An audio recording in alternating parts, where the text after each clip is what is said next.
Welcome to our daily reflection for this Tuesday, October 8th, and we continue the theme in the gospel today and all week about prayer. God this week really wants us to be focused on prayer. It's so fundamental and foundational for the Christian life.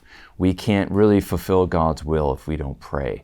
And of course, yesterday we have Mary as the model of prayer, and the angel Gabriel comes to her in her prayer time. And so today, we have another great story in the Gospel of Luke about prayer, and it's about Mary and Martha, these two sisters, and they're hosting Jesus. And that's really what prayer time is hosting Jesus and listening to Jesus and receiving Jesus and being in communion with Christ. And what we find is that Martha is busy with much serving and she's anxious.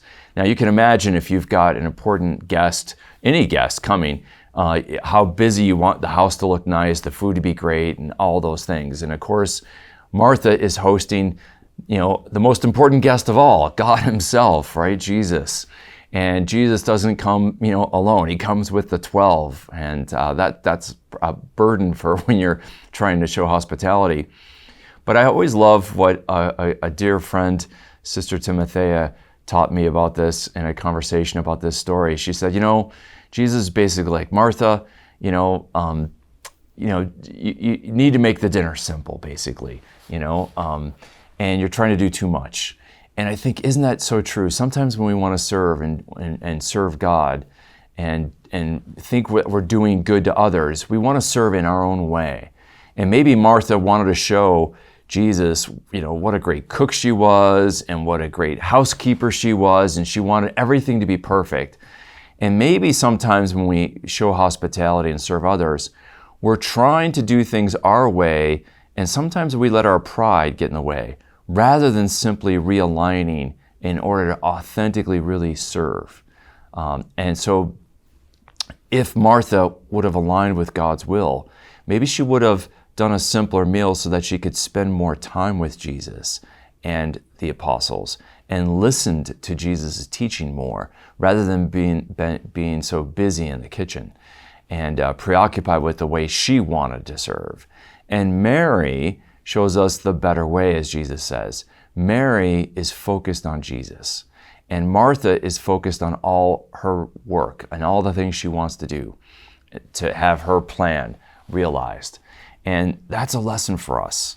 We need to examine ourselves, because Jesus says Mary has chosen the better portion, and it will not be taken away from her. And we know that Martha represents the active life, Mary the contemplative life.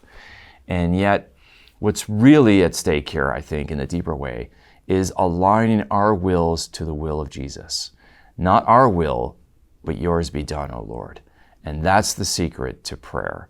And that's the secret to serving God truly and authentically, is to seek that his will be done, not our will be done. And so often we try to serve God our way and not God's way.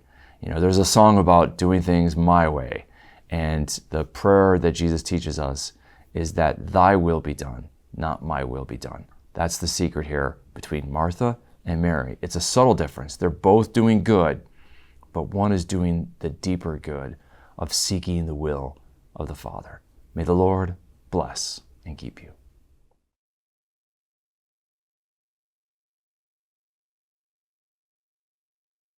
Thanks to God's providence, I'm speaking to you from the Augustine Institute's new campus in St. Louis, Missouri.